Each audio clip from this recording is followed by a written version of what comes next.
உலக மக்கள் எல்லோருக்கும் வணக்கம். சுவிக்ஷா டிவி மூலியமாக நான் உங்கள் ஜி கோபால் பேசுகிறேன். இன்னைக்கு நம்ம சுக்கிர பகவானுடைய பெயர்ச்சியை பத்தி பார்க்க போறோம். இந்த சுக்கிர பகவான் ஆப்பட்டது மிதுனத்திலிருந்து பெயர்ச்சியாகி கடகத்துக்கு வர்றாங்க. அப்ப அந்த சுக்கிர பகவானுடைய பெயர்ச்சி தனுசு ராசிக்காரங்களுக்கு எப்படி இருக்க போகிறது அப்படிங்கிறதா இந்த பலனில் நாம் பார்க்க போறோம். சுக்கிர பகவான் அப்படிங்கிறது ரொம்பவுமே முக்கியத்துவம் வாய்ந்தது. அதற்கு ஏன் ஜாதகத்துல முக்கியத்துவம் கொடுக்குறாங்கன்னா, ஒரு மனிதனாகப்பட்டது சந்தோஷமாக வாழணும், இது போக சுகபோக வாழ்க்கை வாழணும், நல்ல ஒரு கௌரவமாக அந்தஸ்தாக பெரிய மனுஷனா வாழணும் அப்படின்னா இந்த சுக்கிர பகவானுடைய அனுகிரகம் தேவை. அது போக கலஸ்தர காரகனும் சுக்கிர பகவான் தான். ஒருத்தருடைய வாழ்க்கையில திருமணம் நடக்கணும், அந்த திருமணத்துக்கு காரகனும் சுக்கிர பகவான் தான். வரக்கூடிய பெண்ணும் நல்லபடியாக குடும்பம் நடத்தணும் அப்படின்னாலும் சுக்கிர பகவான் தான் காரணம். அதனாலதான் சுக்கிர பகவானை மிக மிக முக்கியமாக கருதப்படுகிறது. அப்போ ஒரு மனுஷனாகப்பட்டது பெரிய ஹையஸ்ட் வாழ்க்கை வாழணும்னு நினைச்சாலும் நினைக்கலாம், நினைக்காமல் போனாலும் போகலாம். ஆனா எல்லாரும் சந்தோஷமாக வாழணும்னு நினைப்பாங்க இல்லையா? கண்டிப்பாக நினைப்பாங்க. அது சுக்கிர பகவான் கையில் தான் இருக்குது. அந்த சுக்கிர பகவானுடைய பெயர்ச்சி தான் இப்ப நடந்திருக்குது. அதனால இந்த பதிவை ரொம்பவுமே இம்பார்ட்டன்ட் கொடுத்து பாருங்க, முழுசா பாருங்க, இதனுடைய பலனை முழுசா தெரிஞ்சுக்கோங்க. இது போக உங்களுடைய ராசிக்கு நம்ம நிறைய பதிவுகள் போட்டுட்டு இருக்கிறோம். அது நீங்க எல்லாருமே பார்த்துட்டு வந்துட்டு இருக்கிறீங்க. உங்க எல்லாத்துக்குமே இப்ப எல்லாரும் பதிவுகள் பார்த்துட்டு லைக் பண்ணி சப்ஸ்கிரைபும் பண்றீங்க. உங்க எல்லாத்துக்குமே என்னுடைய மனமார்ந்த நன்றிகள். நிறைய பேர் பார்த்துட்டு மறந்துட்டோ ஏதோ அசால்ட்டாவோ சப்ஸ்கிரைப் பண்ணாம போயிடுறீங்க. நீங்களும் சப்ஸ்கிரைப் பண்ணுங்க, எங்களுக்கு ஆதரவா இருக்கும். இப்போ நம்ம தனுசு ராசிக்கு சுக்கிர பகவானுடைய பயிற்சி பார்க்கிறோம். தனுசு ராசி மூல நட்சத்திரம் 1, 2, 3, 4 பாதங்களும், பூராட நட்சத்திரம் 1, 2, 3, 4 பாதங்களும், உத்திராட நட்சத்திரம் ஒரு பாதமும் கொண்டதுதான் இந்த தனுசு ராசி. இதுல பாத்தீங்கன்னா பூராட நட்சத்திரம் சுக்கிர பகவானுடைய நட்சத்திரம். அப்ப அந்த பூராட நட்சத்திரத்துக்குரிய கிரகம் சுக்கிர பகவான். அந்த சுக்கிர பகவான் எங்க இருக்கிறாங்க? உங்களுடைய ராசிக்கு 8ஆம் இடத்துல இருக்கிறாங்க. அப்ப அந்த பூராட நட்சத்திரத்துல பிறந்தவங்க யாராக இருந்தாலும் சரி, அது ஆணாக இருந்தாலும் சரி, பெண்ணாக இருந்தாலும் சரி, அவர்களுடைய திருமணத்துக்கு காத்துட்டு இருக்கிறாங்க இல்லையா? அவங்க இப்ப பொண்ணு பார்க்கிற விஷயத்திலயோ மாப்பிள்ளை பார்க்கிற விஷயத்திலயோ கொஞ்சம் ஜாக்கிரதையாக இருப்பது நல்லது. இப்ப நீங்க மாப்பிள்ளை பாக்குறீங்க, பொண்ணு பாக்குறீங்க, உங்களுடைய திருமண வாழ்க்கை 3வது மனுஷனால கண்டிப்பாக கெட்டு போறதுக்கு வாய்ப்புகள் இருக்குது. அப்ப உங்களுக்கு ஆகாதவங்க உங்களுடைய திருமணத்தை கண்டிப்பாக கெடுத்துருவாங்க. அது போக இந்த பீரியட்ல நீங்க பொண்ணு பாக்குறீங்க இல்ல மாப்பிள்ளை பாக்குறீங்க, நீங்க எடுக்கக்கூடிய முடிவு தவறாக போய்விடும். அப்ப டோட்டலா பாத்தீங்கன்னா இந்த பீரியட்ல நீங்க பொண்ணு பாக்குறதோ மாப்பிள்ளை பாக்குறதோ இந்த விசேஷத்தை கொஞ்சம் சாந்தமாக வையுங்க. அது போக ரிலேஷன்ஷிப்ல இருக்கிறவங்க நிறைய வருஷம் நாங்கள் காதலிச்சுட்டு இருக்கிறோம், இந்த டயத்தில் நாங்கள் சொல்லி ஏதாவது முடிவு தெரிஞ்சுக்கலாம் அப்படின்ட்டு ரொம்பவுமே ஒரு எதிர்பார்ப்போடு இருக்கிறீங்க வச்சுக்கோங்களேன். அதற்கு இந்த மாதம் சரியில்லை உங்களுக்கு. அப்ப இந்த மாதத்துல நீங்க பேசினாலும் அந்த பேச்சை எடுத்தாலும் உங்களுக்கு வம்பு வழக்கு எதிர்ப்புகள் அதிகமாக உருவாகும். அதனால இந்த மாதத்துல அந்த பேச்சு எடுக்காதீங்க. அப்ப டோட்டலா பாத்தீங்கன்னா பூராட நட்சத்திரத்துல பிறந்தவங்களுக்கு குடும்ப வாழ்க்கையிலும் கண்டிப்பாக சிக்கல், பிரச்சனை, வேதனைகள், அடுத்தவங்கனால பிரச்சனை, அடுத்தவங்கனால சில சோதனைகள் வரக்கூடிய காலகட்டங்கள் உருவாகும்.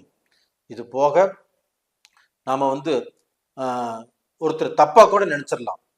தன்னுடைய மனைவியே இருக்கிறாங்க, அவங்க தப்பான வழியில போறாங்களா அப்படின்னு நினைக்கக்கூடிய காலகட்டம் இதுவாக இருக்கலாம். இப்ப மனைவி கணவனை கூட இவங்க தப்பான வழியில போயிட்டு இருக்கிறாரு, அந்த பொண்ணு கூட பேசுறாரு, இது தப்பா இருக்குமோ அப்படின்னு நினைக்கக்கூடிய காலகட்டமாக இருக்கலாம். அதனால தயவு செய்து இந்த பீரியட்ல எந்த முடிவையும் கண்டிப்பாக பண்ண வேண்டாம். அடுத்ததா பாத்தீங்கன்னா மூல நட்சத்திரம். அப்ப அந்த மூல நட்சத்திரம்ங்கிறது கேதுவுடைய நட்சத்திரம்.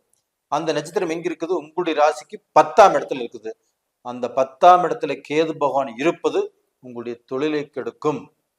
நீங்க எடுக்கக்கூடிய முடிவுகள்ல குழப்பத்தை உருவாக்கும். அப்ப எந்த முடிவையும் திருப்தியாக எடுக்க முடியாது. அப்போ டோட்டலா பாத்தீங்கன்னா இந்த மூல நட்சத்திரத்துல பிறந்தவங்க வந்து ரொம்ப கெட்டிக்காரரா இருப்பாங்க. அது போக அவங்க நினைச்ச அந்த காரியத்தை சாதிச்சே ஆகணும். அந்த லட்சியத்துல ரொம்ப ஸ்ட்ராங்கா இருப்பாங்க. அதே சமயத்துல யாருக்கும் எந்த கெடுதலும் பண்ண மாட்டாங்க. இவங்கனால யாருக்கும் எந்த கெடுதலும் வராது. அப்படிப்பட்டவர்கள் அந்த ஸ்ட்ராங்கா இருக்கக்கூடிய காலகட்டத்துல அந்த கேது பகவான் 10ஆம் இடத்துல இருந்து உங்களுக்கு சோதனை கொடுத்துச்சு. ஆனா அந்த கேது பகவானை இப்ப அந்த குரு பகவான் ஆப்பட்டது 5ஆம் பார்வையாக அந்த கேது பகவானை பார்த்துடுறாங்க. அப்ப அந்த கேது அங்கு இருந்து தோஷத்தை செய்து கொண்டு இருந்தாலும் அந்த குரு பார்த்ததால் புனிதத்தன்மை அடைகிறது. அப்ப அந்த குருவுடைய பார்வை பட்டு அந்த கேது பகவான் சுபராக மாறுகிறார். அப்ப டோட்டலா பாத்தீங்கன்னா மூல நட்சத்திரத்துல பிறந்தவங்களுக்கு அந்த கேது பகவானால நல்லது நடக்கக்கூடிய காலகட்டம் உங்களுக்கு வந்தாச்சு. அதே சமயத்துல உங்க ஜென்ம ஜாதகத்திலையும் கேது எங்க இருக்குன்னு பாத்துக்கோங்க, அது நல்ல விஷயம். இது போக பாத்தீங்கன்னா உத்திராட நட்சத்திரம் யார் நட்சத்திரம்? சூரிய பகவானுடைய நட்சத்திரம். அப்ப அந்த சூரியனாப்பட்டது உங்களுக்கு 9ஆம் இடத்து ஆதிபத்தியத்தை பெறக்கூடிய அந்த சூரிய பகவான் இப்ப எங்க இருக்கிறாரு? 8ஆம் இடத்துல இருக்கிறாரு. அப்ப 9ஆம் இடத்து ஆதிபத்தியம் பெறக்கூடிய அந்த சூரிய பகவான் உங்களுக்கு 8ஆம் இடத்துல இருக்கிறாரு அப்படின்னா கண்டிப்பாக உங்களுக்கு சில கஷ்டத்தை கொடுக்கக்கூடிய சூழ்நிலையில் இருக்கிறாரு. அப்போ நீங்க நல்ல பதவியில் இருப்பீங்க, ஒரு கையெழுத்து போடுவீங்க, அந்த கையெழுத்து தப்பாக முடியும். அப்ப நீங்க கையூட்டு வாங்கலினா கூட கையூட்டு வாங்குனீங்க, கையூட்டு என்பது லஞ்சம், அப்ப லஞ்சம் வாங்குனீங்க அப்படிங்கிற பேர் உங்களுக்கு வரும். அப்ப டோட்டலா பாத்தீங்கன்னா நீங்க இப்போ ஒரு பதவியில் இருக்கிறீங்கன்னா அந்த பதவியை கண்டிப்பாக காப்பாத்திக்கோங்க. இப்ப நீங்க எடுக்கக்கூடிய ஒவ்வொரு முடிவும் ரொம்பவுமே ஆலோசனை பண்ணி நிதானம் பண்ணி செயல்படுத்துங்க. அப்ப டோட்டலா பாத்தீங்கன்னா இப்போ வந்து உங்களுடைய வேலையை நீங்க காப்பாத்திக்கிறது ரொம்ப முக்கியமான விஷயம். அப்ப உங்களுக்கு டாக்டரேட் பதவி வரலாம், பதவி உயர்வு வரலாம். இதுல எல்லாம் ரொம்ப ஜாக்கிரதையாக இருங்க. அது போக வந்து அரசியல்ல ஒரு நல்ல செல்வாக்கு வரலாம். அதாவது அரசியல்ல நீங்க நல்ல பதவியில் இருப்பீங்க. அப்ப அந்த பதவியை உங்களுக்கு வந்து பார்க்க போனா பல பேரால் கெடுக்கக்கூடிய வாய்ப்புகள் உருவாகும். அப்படின்னா பல பேர் உங்களை அவதூறாக பேசக்கூடிய சூழ்நிலைகள் வரும். இந்த இடத்துல நீங்க ரொம்ப ஜாக்கிரதையாக இருந்து இந்த மாதத்தை தப்பித்துக் கொள்வது ஒரு சிறப்பு. இப்ப டோட்டலா பாத்தீங்கன்னா இந்த சூரிய பகவான் 8ஆம் இடத்துல இருக்கிறதுனால அந்த சூரிய பகவான் நட்சத்திரத்துல பிறந்தவங்களும் தன்னுடைய குடும்ப வாழ்க்கையிலும் ரொம்பவுமே கேர்ஃபுல்லாக இருப்பது நல்ல விஷயம். அப்ப டோட்டலா பாத்தீங்கன்னா நீங்க போகக்கூடிய பாதை சரியில்லை, நீங்க பேசக்கூடிய பேச்சு சரியில்லை, நீங்க ஒரு இடத்துல தப்பா பேசுறீங்க இப்படின்னு உங்க மனைவி உங்களை பத்தி சந்தேகப்படலாம், இல்ல உங்க மனைவியை நீங்க சந்தேகப்படலாம். இந்த மாதிரி சூழ்நிலைகளும் இந்த காலகட்டத்துல கண்டிப்பாக வரும். அதனால டோட்டலா நீங்க இந்த பீரியட்ல கொஞ்சம் சாந்தமாக இருந்து எந்த முடிவையும் எடுக்காமல் கண்டிப்பாக பொறுப்பா இருக்கிறது நல்லது. அது போக உங்களுக்கு யாராவது குருமார்கள் இருந்தாங்கன்னா அவங்க கிட்ட கேட்டு எதுவாக இருந்தாலும் செய்யுங்க. அப்ப டோட்டலா பாத்தீங்கன்னா தனுசு ராசிக்கு 8ஆம் இடத்துல அந்த சுக்கிர பகவான் இருக்கிறது உங்களுக்கு வந்து சுபகாரியங்களை செய்வதற்கு விடாது. அப்ப சுபகாரியங்கள் பேச்சு பேச போனாலும் அங்கே சில பிரச்சனைகள் கண்டிப்பாக வரும்.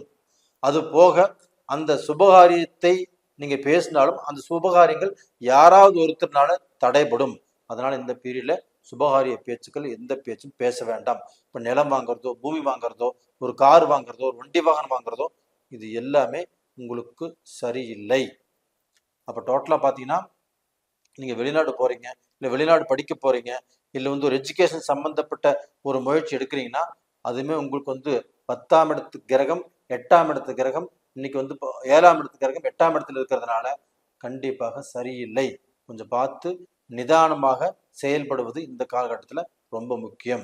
அப்ப இல்லத்தரசிகளும் தன்னுடைய குடும்பத்துல ஒரு பிரச்சனைகள் வராத அளவுக்கு, ஒரு பிரச்சனைகள் அதிகமாகாத அளவுக்கு, ஒரு ஆர்கியூ இல்லாத அளவுக்கு, ஆர்கியூ வந்தாலுமே உங்களுடைய நேர காலத்தை தெரிஞ்சு நீங்க பேசாமல் இருப்பது நல்ல விஷயம்.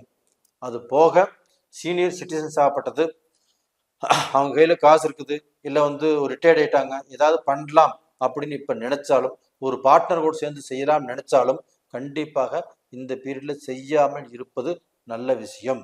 அப்ப டோட்டலா நீங்க இப்ப இருக்கிற வாக்குலயே அப்படியே அமைதியாக இருந்துட்டா உங்ககிட்ட இருக்கக்கூடிய காசு சேஃப்டி. அப்ப டோட்டலா பாத்தீங்கன்னா இந்த பதிவு உங்களுக்கு ரொம்ப பிடிச்சிருக்குன்னு நினைக்கிறேன். பிடிச்சிருந்தா லைக் பண்ணுங்க, சப்ஸ்கிரைப் பண்ணுங்க. உங்களுடைய நண்பர்களுக்கும் உறவினர்களுக்கும் ஷேர் பண்ணுங்க. உங்களுடைய ஜென்ம ஜாதகத்தில் உங்களுடைய எதிர்காலத்தை நிர்ணயிப்பது இப்ப நடந்துட்டு இருக்கிற தசாபுத்திகள் தான். அந்த தசாபுத்தி சாதகமாக இருக்கிறதா பாதகமாக இருக்கிறதா ஒரு கிளான்ஸ் பார்த்துக்கோங்க. அதுக்கு கீழே 2 நம்பர் கொடுத்துருக்குறோம், கான்டாக்ட் பண்ணுங்க. உங்களிடமிருந்து விடைபெறுவது உங்களின் ஜி கோபால். நன்றி, வணக்கம்.